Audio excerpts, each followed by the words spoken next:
When teaching colors to young kids, I always like to help them make associations with the color. It can be as easy as just having the crayon. So today we're learning the color red. The kids look at the color red and I ask them to look at their clothes. Look down, am I wearing red? If the kids are wearing red, they can stand up and we can go around the circle and share who has red socks on, or red shirts, or red shoes, or red bows in their hair. But I keep continually saying red.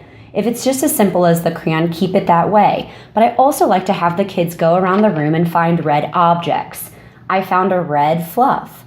I found a red hat. I found a red apple. Continuing to say the color red so they associate the color with the object. I found a red wagon. I also enjoy having pictures up in the classroom so they can see this is red. And as the learning continues, they start to recognize the letters of the color and how to spell the color.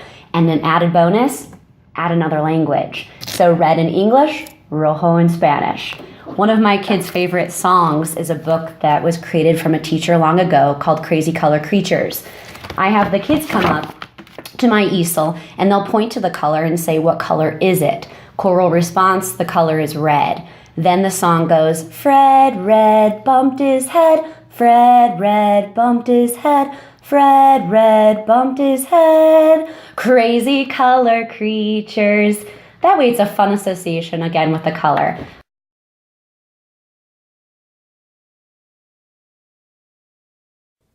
Seasons is a scientific component that's important for our students to learn at an early age. We live in Kansas and we're lucky enough to have all 4 seasons. We get a wonderful fall, nice cool winters, spring and summers. 4 seasons. On my calendar, I have a seasons pocket. So it's always nice to look outside to talk about when the seasons change. I have 4 cards. We have the winter card, signifying snow and cold. The spring card, signifying rain and the regrowth of the earth. Summer, good time to go to the beach, go swimming, no school, have fun. Fall, those leaves are dying and falling off of the trees. Reality, okay? The leaves fall down so that the trees can get ready for winter. I read a book, lots of books that connect to the seasons. This book is one of my favorites because it shows what happens to the trees during the different seasons. So in spring, our leaves are coming back fresh and new. In summer, the trees are full of green, live leaves. In the fall, those leaves begin to change colors and fall off the tree so that the tree is ready for winter. I also have books that give more and more pictures of the different seasons, our winter, our summer, our spring, and our fall. It's very important that the kids give a name to each of the seasons and know what season we're currently in.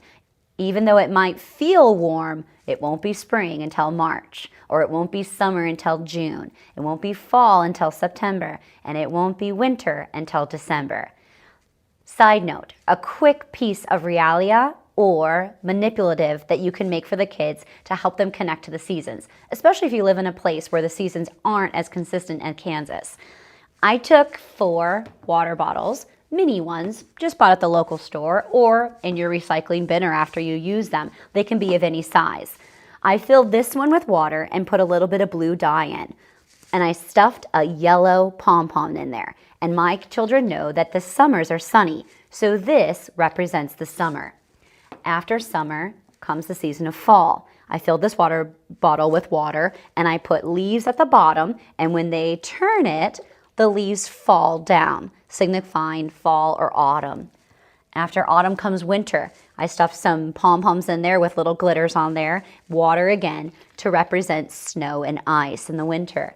Then in the spring, that snow and ice turns to rain. So I just put water in here with blue dye to signify the rain of spring for that rebirth. Seasons are a fun way to introduce new weather concepts and the time of the year in our science. Thank you.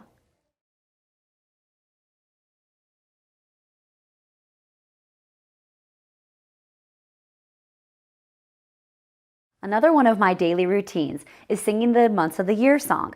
We do our calendar every day, and then when we talk about what month it is currently, we come over to the months of the year board.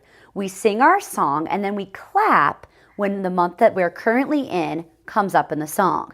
For example, we are currently in the month of January. So when we begin our song, all of the kids will clap in January. We'll sing the rest of the song all the way through. Now, when we celebrate the end of January and the beginning of February, the students will clap when February is introduced in the song. So let me sing that song for you. It would go like this.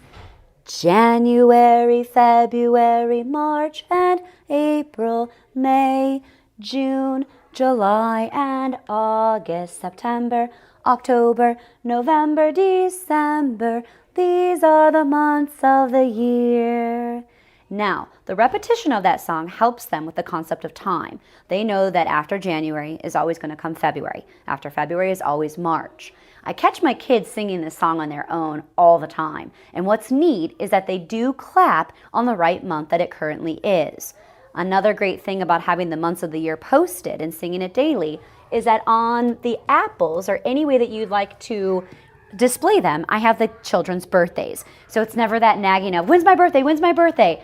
They can come to the calendar, find their name, and know exactly what month their birthday's in, and then look forward to that celebration. Again, the concept of time is something that is taught over time, and they will understand it more and more the more repetition you have daily. Thank you.